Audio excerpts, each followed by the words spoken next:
Railway स्थानकांवर अपघात होणं हे आता नवीन नाही. रोज काही ना काही नवीन घटना घडत असतात. परंतु अशा अपघातांमध्ये मृत्यू झाल्याच्या घटनाही समोर येत आहेत. अशीच एक घटना नाहूर रेल्वे स्थानकावर घडली आहे.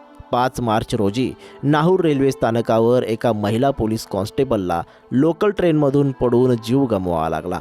अश्विनी डोमाळे, वय वर्ष 27 असं या महिला पोलीस कॉन्स्टेबलचं नाव आहे. 5 मार्च रोजी अश्विनी डोमाळे पतीसोबत रेल्वेतून प्रवास करत होती. प्रवासादरम्यान ती रेल्वेच्या दरवाजात उभी राहिली. ट्रेन सुरू असताना धक्का लागल्याने अश्विनी खाली पडली. त्याच क्षणी विरुद्ध बाजूने दुसरी गाडी आली आणि तिला धडक दिली.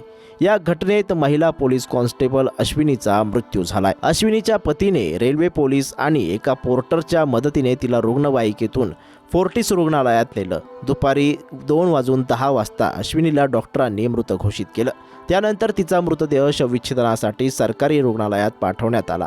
या घटनेमुळे रेल्वे स्थानकावर गोंधळ उडाला होता. कुर्ला रेल्वे स्थानकाचे वरिष्ठ पोलीस निरीक्षक संभाजी यादव म्हणाले, पोलिसांनी तिला मुलुंड येथील जवळच्या अग्रवाल रुग्णालयात नेण्याचा प्रयत्न केला, परंतु तिच्या पतीनं अश्विनीला फोर्टिस रुग्णालयात दाखल करण्याचा आग्रह धरला होता.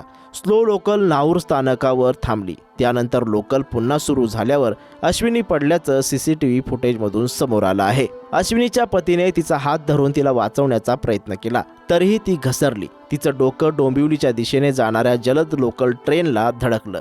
तिच्या पतीने लगेच खाली उडी मारली आणि तिला प्लॅटफॉर्मवर आणलं, अशी माहिती पोलीस अधिकाऱ्यांनी दिली आहे.